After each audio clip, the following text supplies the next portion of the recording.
En este capítulo vamos a conocer las principales características y peculiaridades de los imperios persas. El origen del imperio persa podemos considerarlo desde comienzos del segundo milenio a.C. Su ubicación son las mesetas que van desde Mesopotamia hasta el Valle del Indo, que son unas mesetas precisamente muy altas y muy áridas. El personaje más importante de esta civilización fue Zoroastro, uno de los fundadores de una religión antiquísima. Precisamente este personaje es contemporáneo de Ciro II, el fundador del imperio aqueménida. Los imperios más importantes fueron tres: el aqueménida, el parto y el sasánida. Entre los tres cubrieron más de un milenio de historia. A partir del siglo VII después de Cristo, Persia se islamizó, pero no renunció a su lengua en favor del árabe. Y el heredero de la actual Persia, de los imperios persas, se le puede considerar Irán.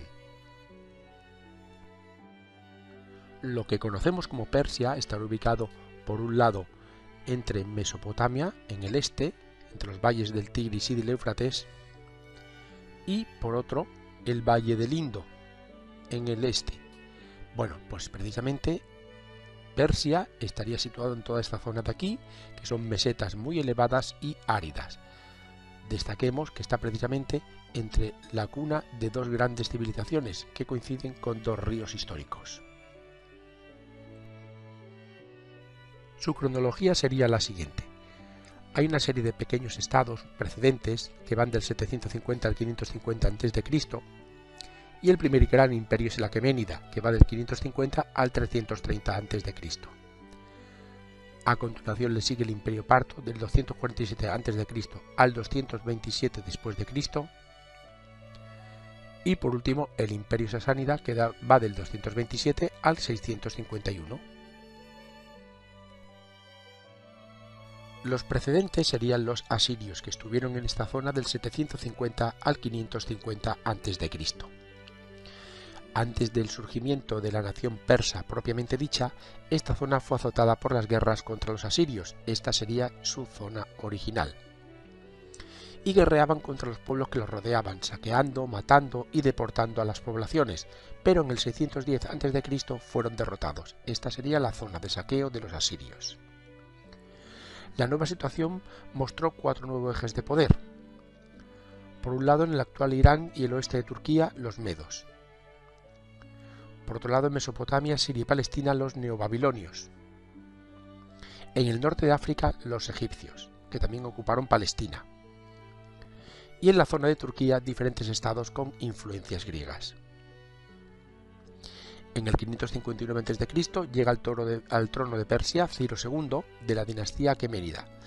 Hasta ese momento los persas eran nominalmente súbditos de los medos, pero con Ciro esto cambió, ya que independizó al país y lanzó una guerra de conquista contra sus antiguos amos.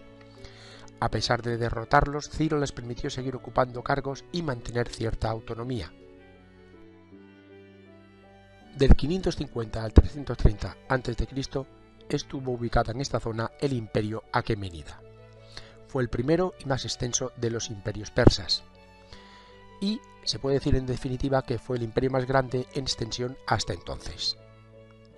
Debe su nombre a la dinastía que lo gobernó durante unos 2 siglos, los aqueménidas, fundada por un personaje semilegendario, Aquemenes, y este imperio es conocido por su condición de rival de los antiguos griegos, especialmente en dos periodos, las guerras médicas y las campañas del macedonio Alejandro Magno en el 330 a.C.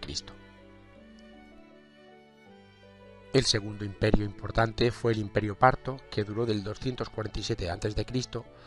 hasta el 227 después de Cristo y coincidió en el tiempo con el imperio romano. Tras más de medio siglo de dominación macedonia, los nómadas partos del sudeste del mar Caspio crearon un imperio que se estableció desde Mesopotamia hasta el río Oxus, que es el actual Amudaria. Fusionaron las tradiciones helenísticas y persas, y en su frontera occidental se enfrentaron al imperio romano y en la oriental al imperio Kushán, fundado por las hordas bárbaras de Asia Central. El tercer gran imperio antiguo de esta zona fue el imperio sasánida, que duró del 227 al 651 después de Cristo. Este imperio estuvo fundado por Adacher, que fue un príncipe sasánida que venció a su señor parto Artaban V.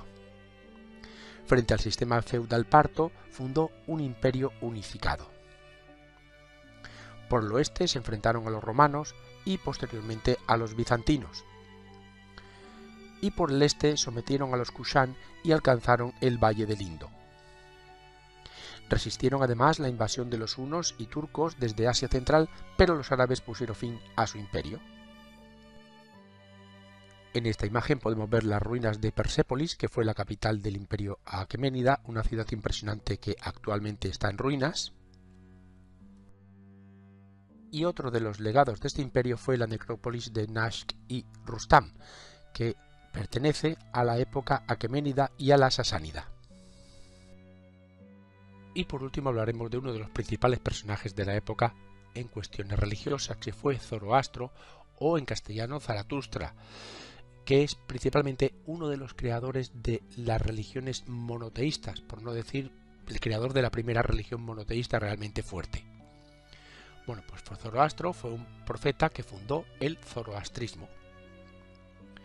Es un personaje real, pero está rodeado de misterio y leyenda, porque se conoce muy poco de él. Vivió entre el 1300 al 1200 a.C. aproximadamente, y convenció al rey Gutashp, que gobernaba una tribu situada en Balkh, al noroeste de Kabul, en Afganistán, para practicar su religión. Así llegó a ser una de las primeras religiones monoteístas de la historia, como hemos dicho antes. Su religión se basaba en el conflicto entre el bien y el mal, que marca la vida de los hombres. Y estuvo en contra de las religiones politeístas del Valle del Indo, la meseta oriental de Irán y las márgenes y oasis del río Oxus, el actual Amu Daria. Más tarde se convirtió en religión oficial de los aqueménidas, y sus bases y la polarización total del bien y del mal ejercieron una gran influencia en el judaísmo, y a través de él, lógicamente, en las religiones monoteístas surgidas en Oriente Próximo a finales de la Edad Antigua, el cristianismo y el islamismo. La expansión del Islam la erradicó definitivamente por completo e hizo que acabara el zoroastrismo. Y esto ha sido todo. Muchas gracias por escucharme y espero que te haya servido de ayuda. Para más información entra en YouCam.com.